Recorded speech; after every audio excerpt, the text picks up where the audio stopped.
long time since Lorne Lanning has made a game, but the creator of Oddworld is back and hopes to be back for a while, depending on how players receive the update that he's working on with Just Add Water to Oddworld Abe's Odyssey.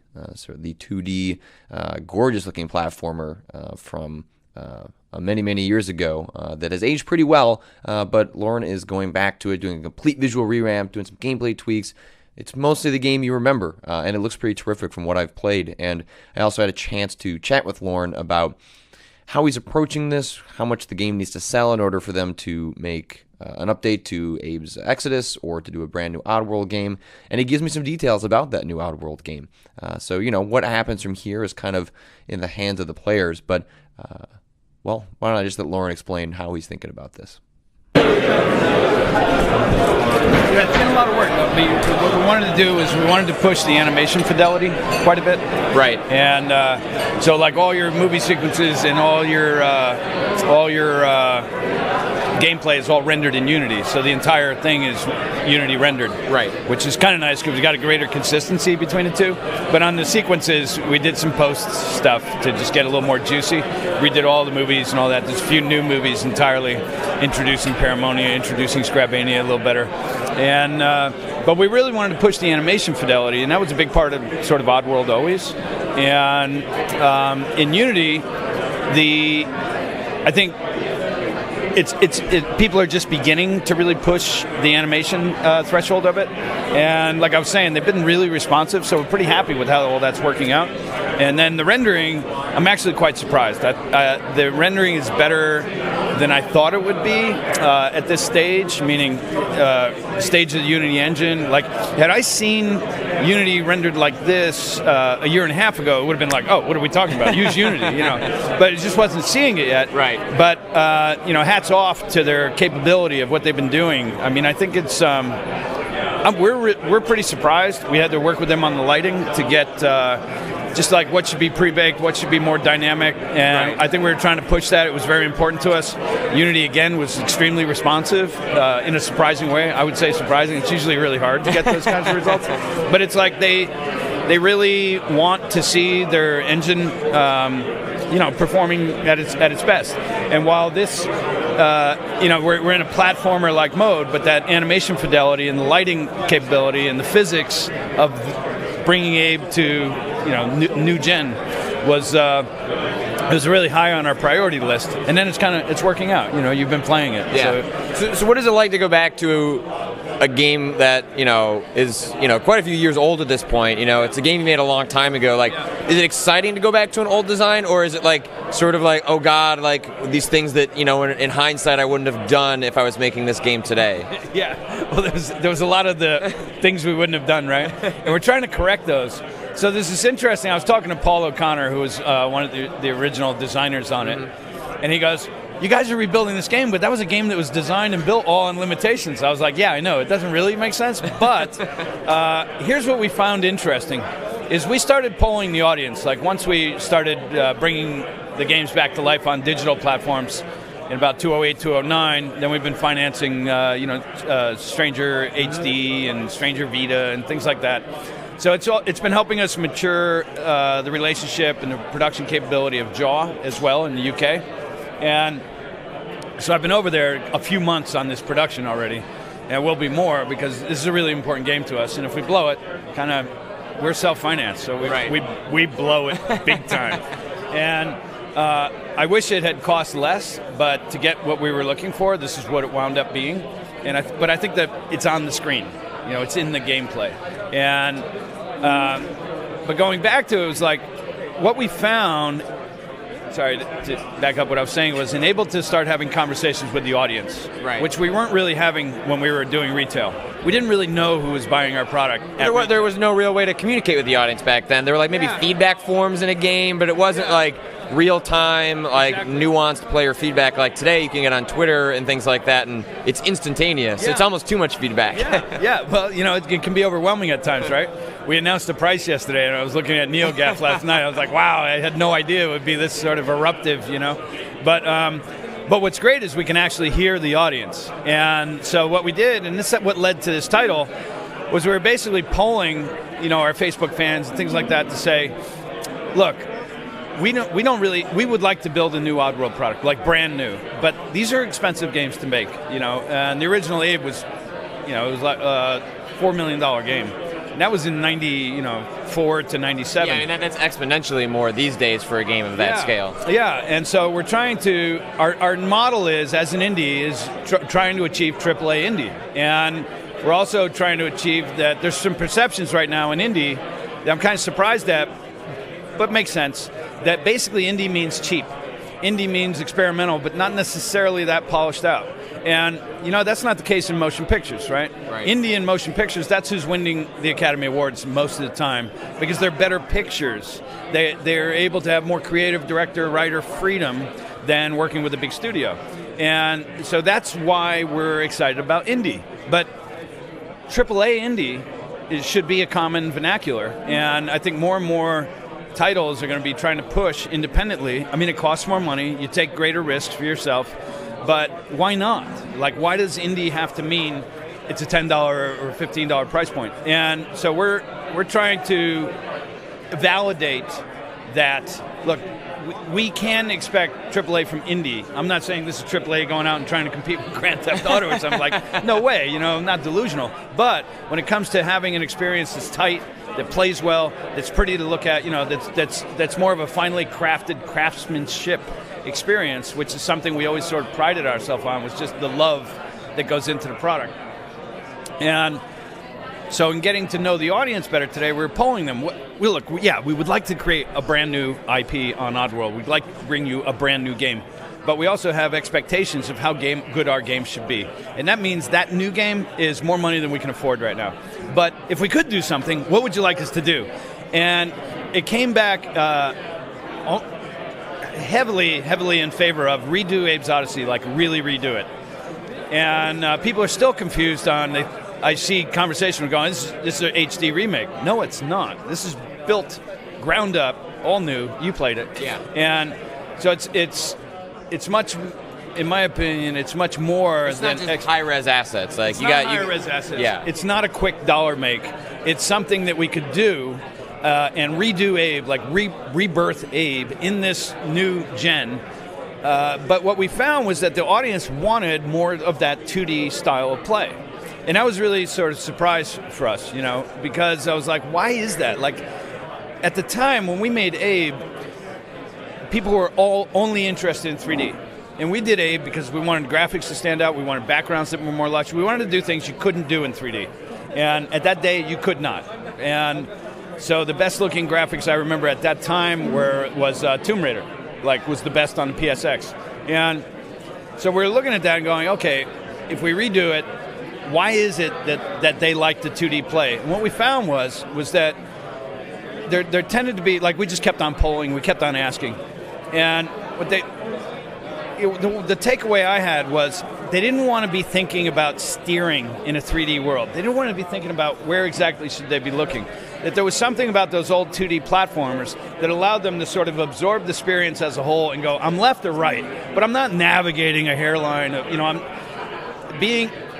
Having that led something that people want to see more of again today, which is really interesting. I didn't see that coming.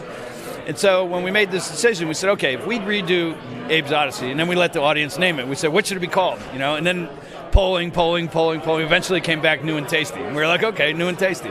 So we're trying to listen to that more and dial in what we're offering relative to what we can afford and being honest about it. Like, no one wants to build a new Oddworld game more than me, right? But I don't want to work with the big publishers anymore. I've had enough. And all the reasons have been well spoken about, and a lot of them never will be, because legally you can't say that shit. But anyone who knows the development community knows what life has been like, especially if you're building AAA. And that's where the huge fresh breath of what digital distribution offered is allowing us to sort of come back ourselves and self-finance it. So with each success, we pour it back in. So the successes of Stranger HD, Stranger Vita, and the games we had put up, they enabled this to get paid for, and hopefully this will enable more to get paid for. But that's how it is. We're not borrowing money for this stuff anymore. The games are paying for new games. And when we found that the audience wanted a 2D, it was like, how do we really maximize 3D and 2D give them that simplicity of that understanding of like comprehending where I am, not being POV, you know, all these different things. Right. And then enhancing that original game, not detracting from it. And that led to a number of design problems. And those problems were kind of scary because it was like, well, we got a lot of unknowns and we're doing a few assumptions and we're doing a few predictions on what's going to go wrong because it's not flip screen versus continuous and real-time 3D.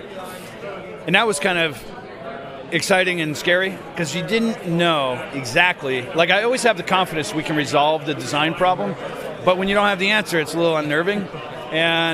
But once we got it really starting to run, then we could dial in and we could understand. And working with the team at Jaw, we were able to figure out design solutions that really led to, you know, you're playing it, and the original type of experience, I think, is enhanced. It's not detracted from. It's not they're repackaged cheaply for a quick buck. A lot of love and care has been put into it. And while it's been a lot more work for me than I was expecting on this project, it was like, you know what? We're in deep on this. And Jaw as a studio is still like finding a lot of its own legs, you know, to really synergize into new product. And I was like, I need to just really dive into that. But the thing that's made it, so I wasn't that happy about that because I want to dive into new product. And I was hoping, you know, that could go. But the team has, when you look at the backgrounds, when I look at the assets, the love and care that people were putting into the original, like at a craftsmanship level, it's actually, Jaw is bringing very much the same of that love and care, you know, particularly with the artists and the assets that they've been building. And like every time I would look at assets, I'm not asking for all these new details. I'm not asking for every little fan to turn, you know. But the longer you stare at each one of these screens, especially at high res, like the more is going on in those backgrounds. Like they really put the effort in to sort of bring that to life and try and make it, you know, there's a lot of heart and soul into it. So that really rubbed off the edge of, God, why am I spending? I wasn't planning on spending a few months in the UK this year, you know. But because of the synergy of the team and because the attitude is there, it's made it a lot more fun for me to be involved as a designer. I think if I was really like pulling teeth, you know, and being like, come on guys, it needs to be better, you know, that's not a challenge. Like they want to make it better. They want to put in what it takes to make it better. And making games is hard, right? But for myself, it's made it grueling because I just got back from being there for 3 weeks. I averaged 3.5, 4 hours a night. I mean, I probably look like shit, and there's a good reason why. But that's what the reality's been, and the team sticks it out, you know. And I've always had a leadership sort of point of view of, kind of like, you know, kung fu guys, you know, like if you're gonna lead it, you better be the first one on the mat in the morning and the last one to leave at night. And that's always been my philosophy, just as a craftsman and as a boss, you know. But that love coming back, like actually, you know, these people, they really love Oddworld. They're working on it. So it's really like fans working on Oddworld and wanting to make us proud as well. So that's made it much more enjoyable. You know, if it was not as conducive a relationship that way, where that passion was there, I think it'd be a lot more difficult. It makes it difficult to identify studios in the world that are really going to bring that love to it, and not like, well, we put in enough time and energy, and even though it doesn't play that well, let's ship it. You know, this is like they've had my promise. There's a number of challenges. You know, there's a number of challenges just building it on an engine that's not designed to do this exactly, and going for the animation and lighting, real-time fidelity that we were going for, that it hasn't done yet. So there's a lot of sort of growth pains in figuring these things out. But it would have been really miserable to really have to pull it along. Instead, it just needed more guidance and encouragement that we weren't going to pre-release a game that really wasn't ready. And so my commitment to the team was, we're going to release this when it plays really great. And that's my commitment to you. And if I need to be there for X number more months to make that happen, I'm going to be really kind of upset about that. But it's worth it. And everyone put in the time and the love. I mean, they've been working on this for about 18 months. And that's what it deserves to be. It deserves to have an end result that equals the love and care that they put into it. And like I said, because that love and care is there, it made the experience of building it more fun. Yeah. But building games is always a bitch. Anyone who tells you differently, I just go, you're full of shit, because I know games are really miserable to build. But we love it. We love the end result, and we're willing to bear through those pains. And I think, quality, people who are building quality games feel that, and really, it's like no one ever really had the budget to do anything right. I mean, maybe Grand Theft Auto 5 today, right? Like, Jesus. But that's one game out of the thousands that are released every year that work under extreme constraints to make something hopefully close to what they set out to do. Right, exactly. And you have to have that, like, what I've always said is, my partner Sherry has always said, is, you don't get to have it up there and say, but we only had this time and money when it releases, right? No one gives a shit at that Players point. don't care. They just want a good game. Yeah. And what they care is, are they getting a good value for their game? And without having that sign that says, yeah, but please understand why this isn't playing well or something like that, it's not there. So you never really have a budget that says make an excellent game. That has to come from the extra time and energy that people are going to put in. And in my time in the game business, I've never seen a great product released where the people didn't really, overtime and shit like that is notorious in the industry, right? But, same in film. And, you never saw a film that you loved where people weren't doing that. And I can guarantee you that you haven't played games that you love where people weren't doing that. Not just because someone was cracking the whip on them, but because they really cared about making a great product, a great playing product. And I think that care is there. And without it, it would be, it'd be totally pulling the load uphill. But because of it, for me, it's made it a lot more fun. Like, it's looking better than I thought it was going to look on this with what we were dealing with. I think we're pushing Unity to look surprising in a few different ways that I haven't seen yet. And I think that also, there's a number of things that we like going on with the new way, like Unity and then asset stores.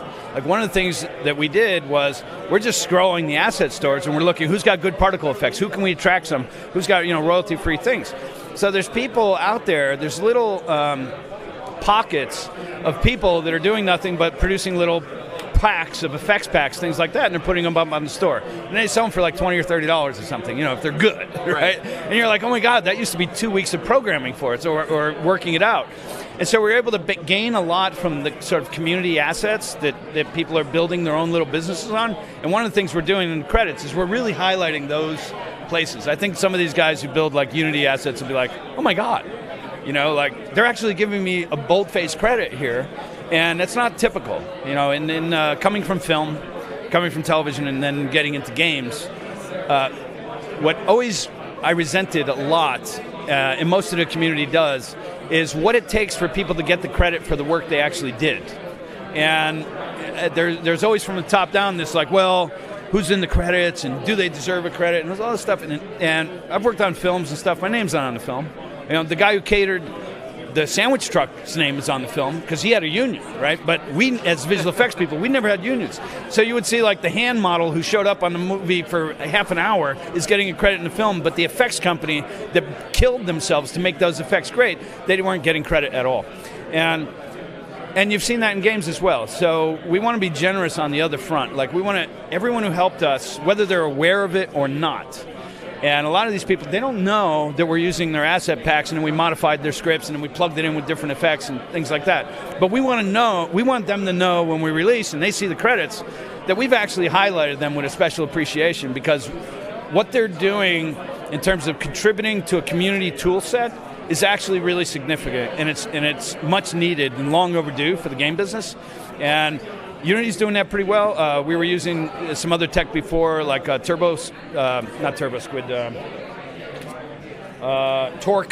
I was doing a different project that was using Torque, and there was more of it happening in that new way. Like, you can buy community assets that people are selling. It allows individuals with certain passions, like maybe they just like programming particles. Maybe they just like providing cool texture maps.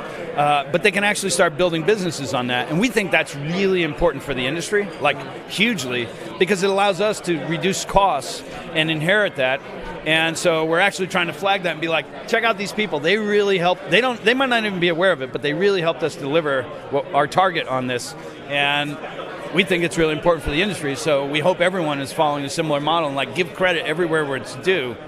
And anyway, so I'm belaboring that a little bit, but you get the essence of it.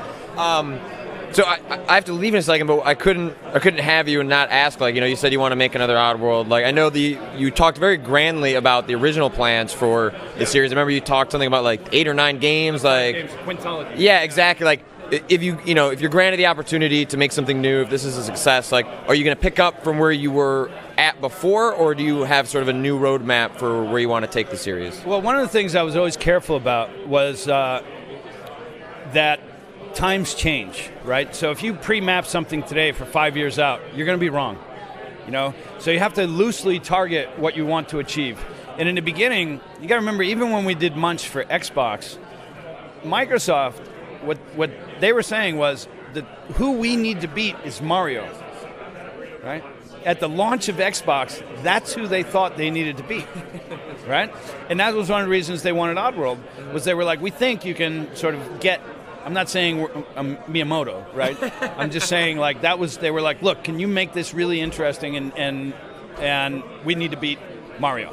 It's basically the way they were looking at it, as a casual gaming system. Now, then Halo comes out, right, with us simultaneously, and just completely smokes us, right? And for good reason. It was awesome. They did awesome up at Bungie. And but the price point, a number of things dictated that the Xbox was not going to be a casual gamer's machine. It was going to be a hardcore gamer's machine. First of all, the price, like $4.99 back in that day. Right. And then secondly, Halo just knocked it out of the park. And so that's what made it spread. Xbox Live, there was a number of things that made it spread. But I'm using that as an example to where you thought it was going to be a casual machine, it actually became the hardcore machine.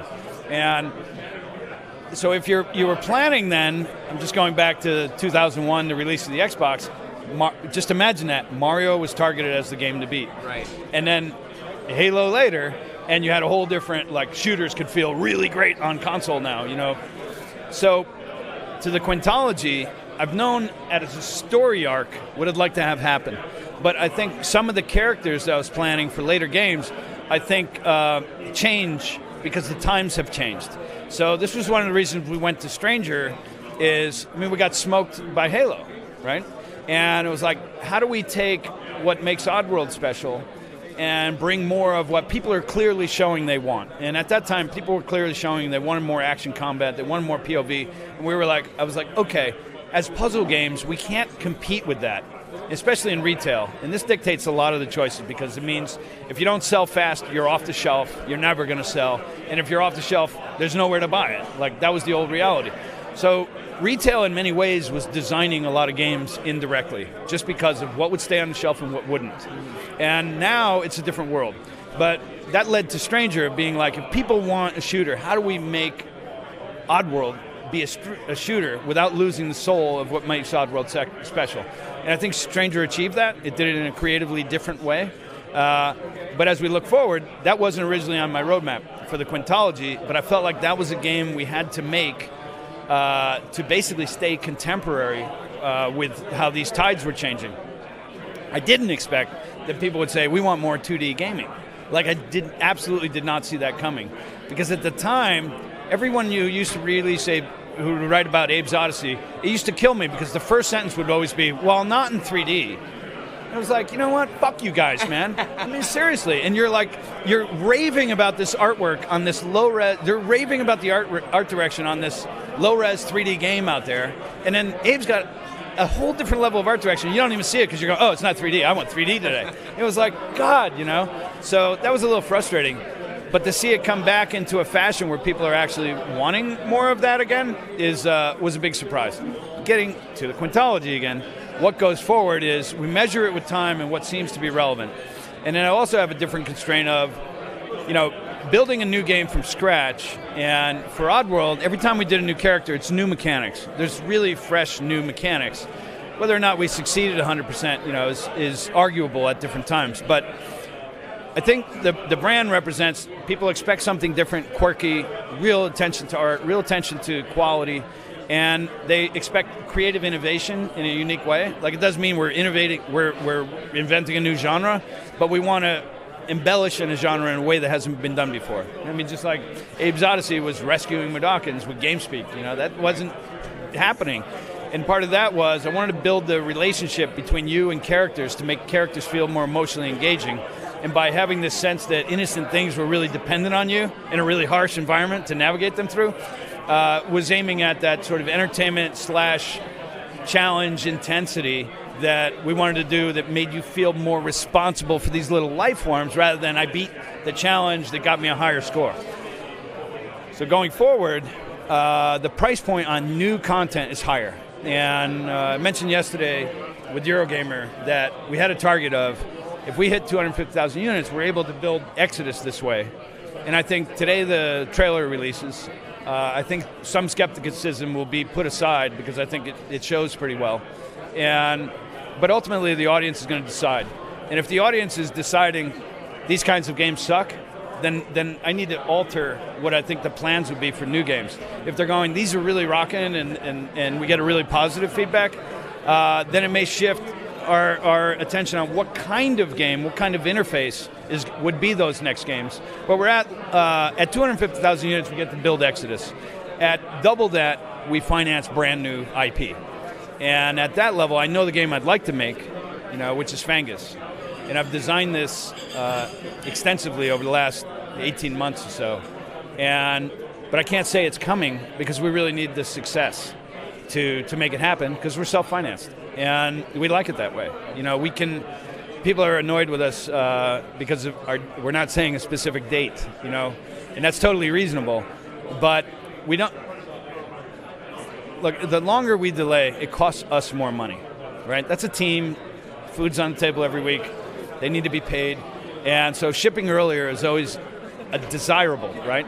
But, look what happened in Battlefield, right? Somebody made a decision that their shareholders and timing was more important than their audience. Right. That's it. That's why that game shipped before it was ready. And I'm sure the team had felt like their heart was cut out because you can't have a game that great where the team doesn't notice that it's crashing, And so I'm sure it's killing them. And I've seen that happen. I mean, I've been on that side of the spectrum, so my heart goes out to them. But so for us, even with the date, we're like, look, there's no doubt we want to wrap this up as soon as possible. But as soon as we give you a date, you're really going to be pissed at us if we don't make it. But we're trying to get it done as soon as possible. So we're not giving a date right now. And we're saying coming soon. And it is coming soon. And, the game is together, but it's got to be polished. It's got to be feeling great. We want all the timings, all the audio, everything to be right. And so it's soon. But like I was saying, the specific dates can bite you. And the way we look at it is the audience will forgive us for being a little later than they expected, but they're not going to forgive us if it's not a great playing game. And then we're dead. And we can't afford to be dead. So we have to make a great playing game. And ultimately the audience is going to decide. I can say whatever I think about the game. I never brag about our products. I just feel like we're lucky to sort of be in the running. And we're lucky that digital distribution happened where it was enticing enough to get back into focusing on games, because the old model, I just didn't want to play anymore because it was a losing model for developers, period. And there's a lot of gravestones at the side of that highway of people that just couldn't pull through with the way the deals were being structured, the things that we don't read about it as a fan community, the behind the scenes, what does the contract look like, what were the publishing hooks, what were the prearranged buyout conditions, and all that stuff made building the games, it was taking a lot of fun out of the process, especially when you looked at a team, that would put their heart and soul into something, and then you'd watch someone else that we had no control over just completely drop the ball at the 99-yard line. And that's a huge morale hit. And, we've had our mistakes personally, and we've had external mistakes that we couldn't control. But now we are more in control of our own destiny, but we need the success. And like I was saying, the audience is going to decide. The audience is going to decide if this is worth the price point that we mentioned yesterday. That's they're talking about on NeoGAF last night, and so it's a little higher than people expect at $10 to $20. But why can't indie games be higher quality, right? Why can't? And we're going to see more and more of that. I think that with the success of indie companies, as their buffers grow, as their coffers grow, that they'll be able to invest more, and if they get validations that they don't have to sell at $10 or $15 if the game is worth it. Like, the game has to be worth it, right? Right. And our model now is great value at a great price. And in that model, like I said, the audience is going to decide. The audience is going to decide if we were valid or not. The audience is going to dictate if we get to build more games or not. I don't want to go back to the old way of financing games and then deal with those old rules. And so hopefully, they're happy with what we delivered. If they're happy with it, if they're really happy with it, we get to really start building new IP. But this is not an HD remake, right? This is a redone completely in a different type of experience. And so for a couple $1 million again, we could do Exodus that way. So, but if we want to do Fangus, I think we're at a minimum like more than double price point, because a lot of the budget in going into a new game that's trying to be innovative in different ways, like Stranger innovation with controls, first to third, the camera system, live ammo, those are really difficult problems to have, to solve, and they take a lot of time, and they cost a lot of money, and they delay the rest of production when they're not right. And so new games are harder, and they cost more. So if the audience likes this enough, we'll be financed to start building that new IP. If they like it, okay. If they give us, if it's positive, but it didn't go like that, we still get to make more of this flavor, and hopefully combined. All the money's going back into the games, right? It's not going to shareholders, or it's going back into the game. So right now, what we've been trying to do is what we've been doing, try to have success. We're bringing those old titles back originally to Steam, to converting from Xbox to PS3, to Vita. It's enabled the coffers get to this point, and hopefully that success continues. Hopefully the audience is happy. You've been playing, so it's really, you'll have an opinion on that or not. And so I can't write for you. But that's where we are. That's what we're trying to do, and we're trying to do AAA with the measly budgets that we have. And like I said, not AAA that's going to go compete with Battlefield or Titanfall or the new Bungie game, but Destiny. It's not that, but it should be tight. It should be quality. You shouldn't see weaknesses. It shouldn't feel flimsy. The controls should feel great. The images should flow. It should work as a game that we expect packaged at a very high quality, not just something we go, oh, it's indie, so we forgive it for all these other reasons.